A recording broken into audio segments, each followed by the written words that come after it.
Study IQ IAS, आपका selection हमारा mission.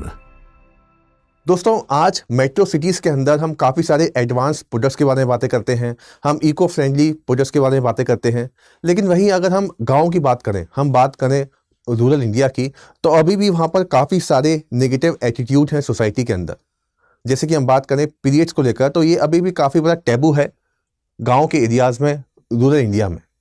आप देखेंगे काफ़ी सारे स्टिग्मा आपको एसोसिएट मिलेंगे विद दिस पर्टिकुलर इशू। अभी रिसेंट एक रिपोर्ट पब्लिश होती है, उससे बताया जाता है कि काफ़ी ज़्यादा अर्बन और रूरल डिवाइड है। आप देखोगे अर्बन में, शहरों में या मेट्रो सिटीज़ के अंदर जो काफ़ी जो यंग वीमेन हैं, they are pretty much aware about this particular issue. ठीक है, वो अवेयर हैं इनके मेथड को लेकर, हाइजीनिक मेथड को अडॉप्ट करती हैं। लेकिन वहीं आप देखोगे गाँव में तो लार्ज सेक्शन अभी भी रिलाई करता है अपॉन अनहाइजीनिक प्रैक्टिसेस। और इसी तरीके से सबसे ज़्यादा डिसएडवांटेज सेक्शन अगर आपको मिलेगा तो वो है कौन है? Adolescent girl.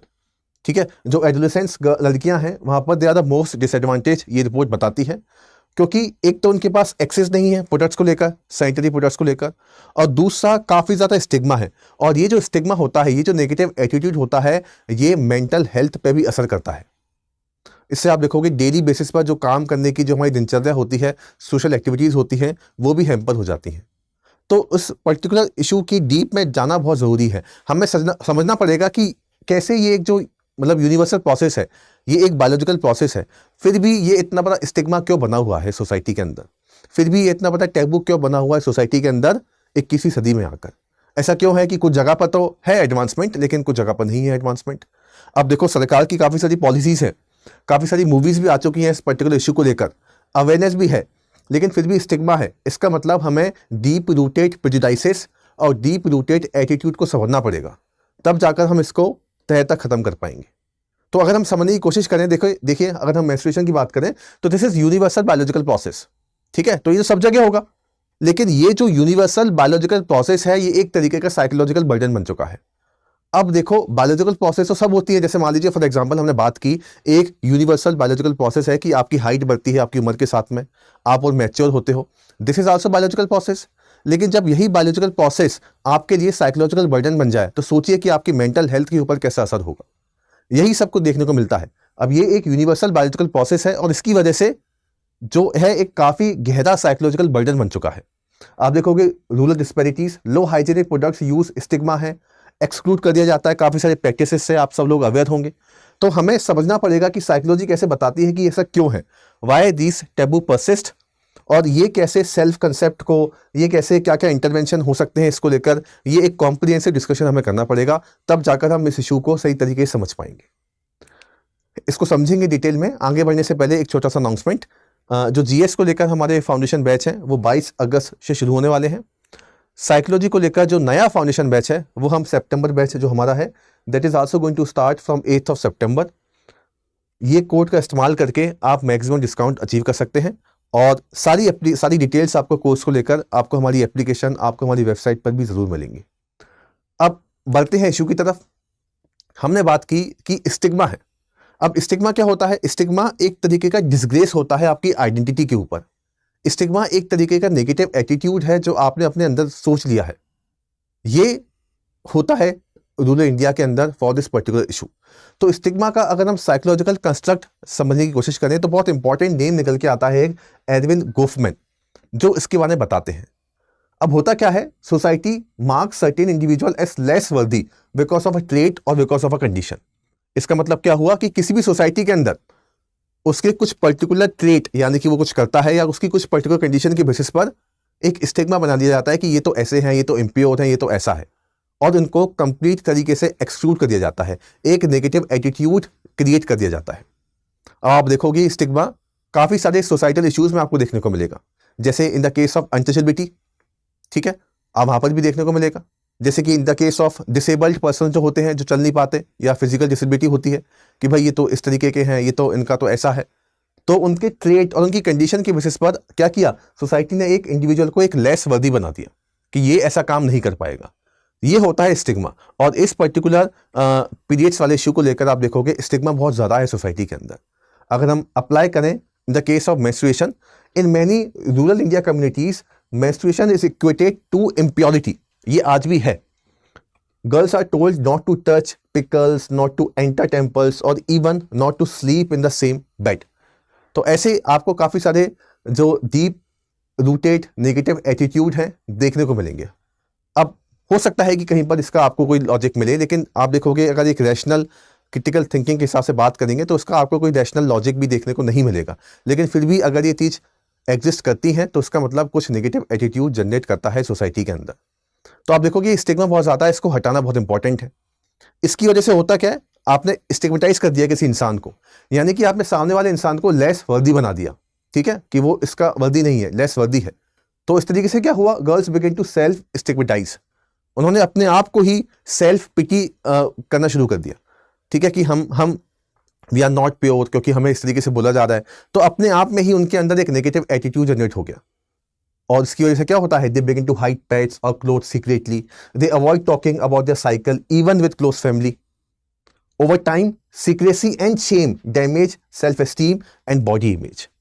अगर आप किसी चीज़ को छुपाओगे, अगर आप अपने आप में ही सोचोगे कि कुछ गलत हो रहा है और मेरे साथ कुछ ऐसा हो रहा है जो मुझे नहीं बोलना है, तो उसका मतलब कुछ गलत है, ऐसा बना दिया गया सोसाइटी के अंदर।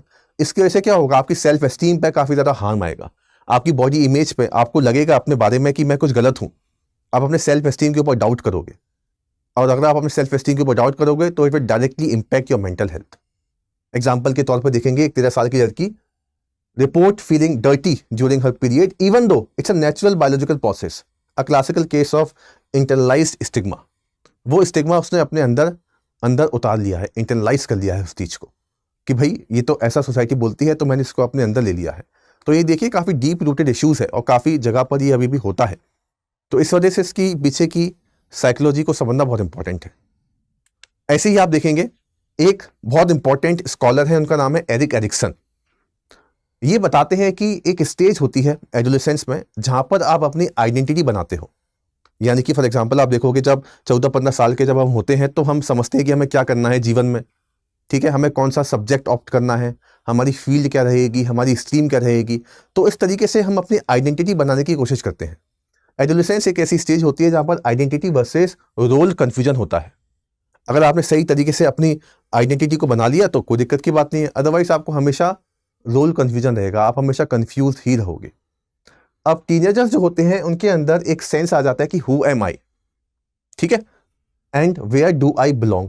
ये आपके अंदर सेंस आएगा कि आप कौन हैं, आप कहाँ से बिलोंग करते हैं, आपको क्या करना है। ये नेचुरल है, सबके साथ में आता है। अब मेंस्ट्रुएशन के केस में क्या होता है, अगर हम इधर बात करने की कोशिश करें, girls face mix signal, this is natural but don't talk about it. ये रोल कंफ्यूजन हो गया। एक तरफ तो ये बोला जा रहा है कि भाई नेचुरल प्रोसेस है, सबके साथ में हो रहा है, बायोलॉजिकल, लेकिन फिर आप बात क्यों नहीं कर रहे हो, तो इससे कंफ्यूजन क्रिएट हो जाता है, उनके अंदर रोल कॉन्फ्लिक्ट आ जाता है। उनको लगने लगता है कि if it is normal then why I am treated differently. अगर नॉर्मल प्रोसेस है तो मुझे अलग तरीके से क्यों ट्रीट किया जा रहा है। तो ये आइडेंटिटी के अंदर एक क्लैश आ गया, आपके साथ रोल कॉन्फ्लिक्ट हो गया, आप कंफ्यूज हो गए।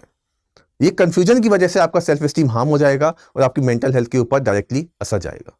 तो आप देखो कि सोशल आइडेंटिटी या जो एरिक्सन की थ्योरी है वो भी इसको समझाने की कोशिश करती है। जैसे कि फॉर एग्जांपल अगर हम रूरल इंडिया की बात करें तो रिचुअल्स काफ़ी सारे होते हैं, अगर हम इनमें भी अप्लाई करें, not entering temple, sleeping separately, ठीक है, not touching food items, okay, ये लाउड मैसेज देते हैं कि you are not equal to others, ठीक है। और जब ये रिपीट होता रहेगा तो लड़कियां क्या करेंगी, उनके अंदर एक सेंस ऑफ इन्फियोरिटी आ जाएगा कि वो लेस प्योर है, ठीक है, इम्प्योर है। तो इस तरीके की फीलिंग आना जनरेट हो जाता है and this will directly interfere with healthy adolescence identity formation, और ये फिर बाद में जाकर बहुत सारी दिक्कतों का भी आप जन्म देता है।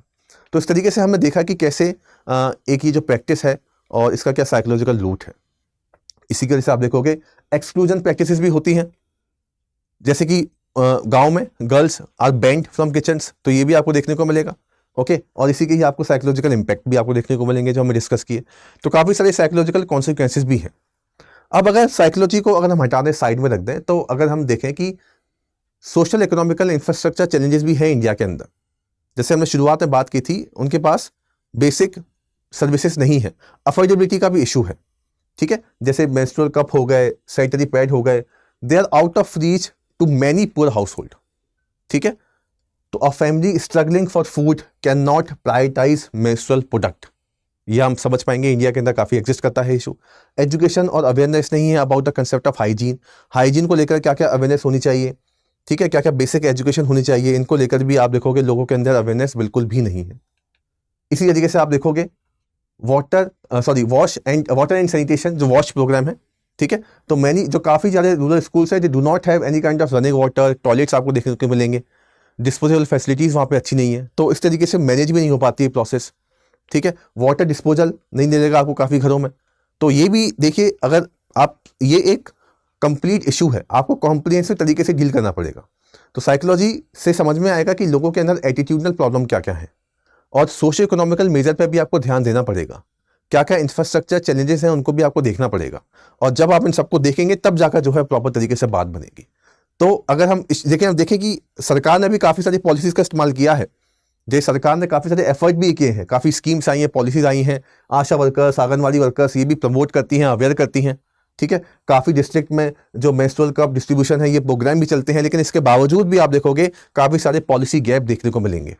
सप्लाई चेन सही तरीके से नहीं है, ओके, सोसाइटी में इश्यूज काफ़ी सारे हैं। अगर जब तक आप एटीट्यूड ठीक नहीं करोगे तो ये समस्या बढ़ती रहेगी, परसिस्ट होती रहेगी, ठीक है। तो प्रॉब्लम क्या है कि आप टॉप डाउन अप्रोच को फॉलो कर रहे हो, ठीक है, ऊपर से लेके नीचे तक, लेकिन नीचे हो क्या रहा है वो तो आप समझ ही नहीं रहे। तो जब तक आप कल्चर बिलीफ या वहाँ के जो उनके जो बिलीफ है, उनके जो एटीट्यूड है, जब तक आप उनको समझोगे नहीं तब तक बात बनेगी कैसे। तो बात को बनना जो है बहुत इंपॉर्टेंट है। तो ये जो हम जीएस का पर्सपेक्टिव अगर हम देखें अपने आंसर्स में लिखने के लिए, तो ये एक ऐसा इशू है किसको हम क्या कहेंगे, एग्जाम्पल ऑफ इंटरसेक्शनलिटी।